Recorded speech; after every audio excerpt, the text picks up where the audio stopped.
बहुत स्वागत है ਸਾਰੇ ਵਿਦਿਆਰਥੀਆਂ ਦਾ। Amarjit Singh Kanwar Broadway Immigration Services ਤੋਂ ਸਾਡੇ ਨਾਲ ਨੇ। 2026 ਆਸਟ੍ਰੇਲੀਆ ਔਰ ਕੈਨੇਡਾ, ਅਗਰ ਅਸੀਂ ਦੋਵਾਂ ਦਾ ਕੰਪੈਰੀਜ਼ਨ ਕਰੀਏ ਤੇ ਵਿਦਿਆਰਥੀਆਂ ਨੂੰ ਜ਼ਿਆਦਾ ਫਾਇਦਾ ਕਿੱਥੇ ਮਿਲਣ ਵਾਲਾ ਹੈ। ਹਾਲਾਂਕਿ ਆਸਟ੍ਰੇਲੀਆ ਬਹੁਤ ਸਾਰੇ ਵਿਦਿਆਰਥੀ ਜਾਣਾ ਚਾਹੁੰਦੇ ਨੇ, ਕੈਨੇਡਾ ਵੀ ਜਾਣਾ ਚਾਹੁੰਦੇ ਨੇ। ਇਸ ਵੀਡੀਓ ਦੇ ਵਿੱਚ ਅਮਰਜੀਤ ਜੀ ਪੂਰੀ ਕਲੈਰਿਟੀ ਸਾਨੂੰ ਦੇਣਗੇ। ਅਮਰਜੀਤ जी, मैं चाहूँगा कि A to Z इन्फॉर्मेशन ਤੁਸੀਂ ਸਾਂਝੀ ਕਰੋ। आज की डेट में कनाडा और ऑस्ट्रेलिया बहुत सारे बच्चे जाना चाहते हैं। ज्यादातर का रुझान डेफिनेटली ऑस्ट्रेलिया की तरफ भी रहता है, बट दोनों को अगर कंपेयर करें तो 2026 किसके फेवर में जाने वाला है ये आपको सोचना पड़ेगा, क्योंकि बहुत सारे बच्चे ज्यादातर अपनी जिद के अंदर गलत डिसीजंस बनाते हैं, फिर उसका नुकसान झेलते हैं, फिर उसके बाद राइट डिसीजंस की तरफ कुछ समझ पाते हैं, कुछ अपनी गलती को रिपीट करते हैं दूसरी तीसरी बार, फिर उसके बाद वो सेकंड ऑप्शन को समझते हैं। तो अगर हम दोनों कंट्रीज को कंपेयर करें और 2026 को लेकर कंपेयर करें तो चीजों को कुछ आप इस तरह से समझेंगे। ऑस्ट्रेलिया की सबसे पहले बात कर लेते हैं, क्योंकि ऑस्ट्रेलिया का वीजा कनाडा से टफ है, ठीक है नहीं, जाने भी ज्यादा लोग चाहते हैं यहाँ पे, बट वीजा भी टफ है। जाने का कारण सबको पता है कि यहाँ पर जो इनकम लेवल है वो कनाडा से अच्छा है, तो इसलिए इस तरफ रुझान बच्चों का रहता है। बट ऑस्ट्रेलिया के अंदर कुछ चेंजेस 2026 में कर दी गई हैं, जिसके कारण बच्चों के लिए ये रास्ता अब उतना ज्यादा आसान नहीं रहने वाला और इसमें फ्रॉड्स ज्यादा होंगे।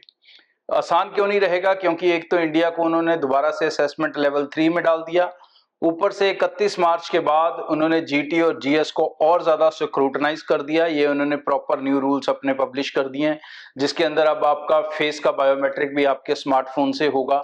उसकी भी एक ऐप है, एमी ऐप, वो काम करने लगेगी। ऐसी जो चेंजेस हैं ऑस्ट्रेलिया कर रहा है। वीजा हॉपिंग उन्होंने बंद कर दी। हॉपिंग होती है मतलब बच्चा यहाँ से बैचलर्स में जाता है, वहां जाके डिप्लोमा में चेंज कर लेता है, तो वो अब आप नहीं कर पाओगे।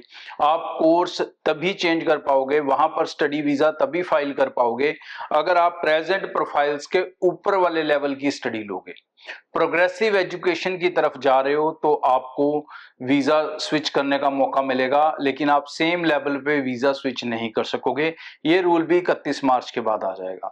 स्क्रूटनाइज उन्होंने जो कहा, जीसीजीटी का जो प्रोसेस है, जीएसजीटी का प्रोसेस, 4 कंट्रीज को उन्होंने मेंशन किया, इंडिया, बांग्लादेश, पाकिस्तान, नेपाल।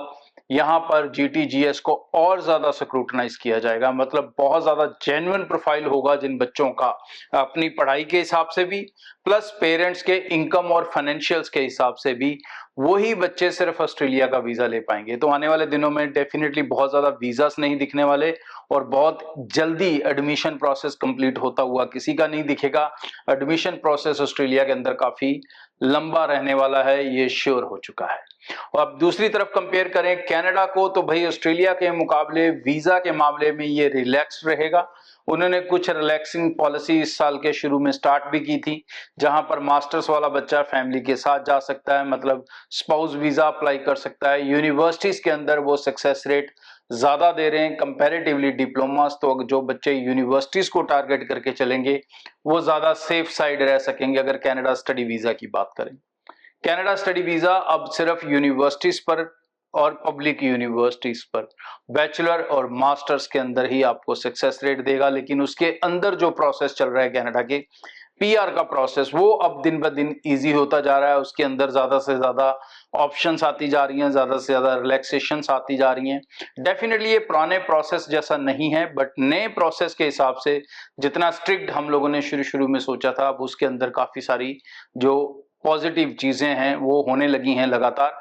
और आने वाले दिनों में कनाडा का वीजा प्रोसेस जो नए सिस्टम के हिसाब से अगर आप समझ जाओगे, उसको फॉलो करना शुरू कर दोगे, तो भाई चीजें दोबारा से आपके लिए आसान होनी शुरू हो जाएंगी। लेकिन हाँ, बहुत सारा जो वेस्टेज बच्चा चला गया था कनाडा के अंदर, वो शायद अब कभी भी दोबारा नहीं जा पाएगा।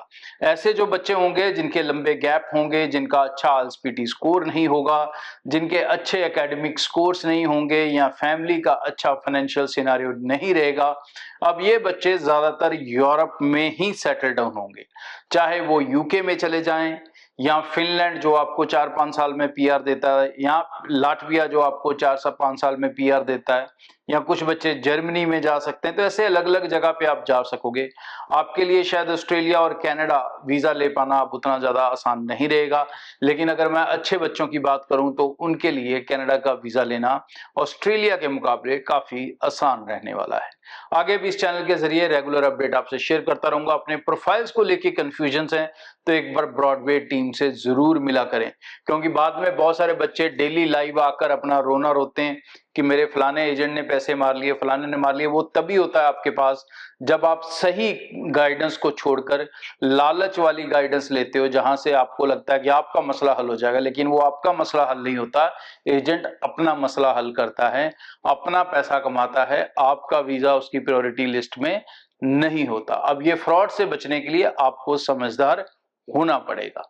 आगे भी इस चैनल के जरिए रेगुलर अपडेट आपसे शेयर करता रहूंगा। आज के लिए इतना, थैंक यू। ਸੋ ਬਹੁਤ ਧੰਨਵਾਦ ਜੀ। ਸਾਡੇ ਨਾਲ ਬ੍ਰੌਡਵੇ ਇਮੀਗ੍ਰੇਸ਼ਨ ਸਰਵਿਸਿਜ਼ ਤੋਂ ਐਕਸਪਰਟ ਮੌਜੂਦ ਸੀ ਔਰ 90238 90238 ਇਸ ਨੰਬਰ ਤੇ ਤੁਸੀਂ ਟੈਲੀਫੋਨ ਕਰ ਸਕਦੇ ਹੋ।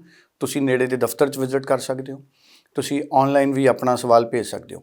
ਸੋ ਸਾਰੇ ਵਿਦਿਆਰਥੀ ਆਪਣੀ ਤਸੱਲੀ ਜ਼ਰੂਰ ਕਰਨ, ਪੂਰੀ ਕਨਫਿਊਜ਼ਨ ਦੂਰ ਕਰਨ, ਫਿਰ ਆਪਣੀ ਜ਼ਿੰਦਗੀ ਦੇ ਫੈਸਲੇ ਕਰਨ ਤਾਂ ਕਿ ਤੁਹਾਡੇ ਕੋਲੋਂ ਵੀ ਕਿਸੇ ਤਰ੍ਹਾਂ ਦੀ ਕੋਈ ਗਲਤੀ ਨਾ ਹੋਵੇ। Thank you so much.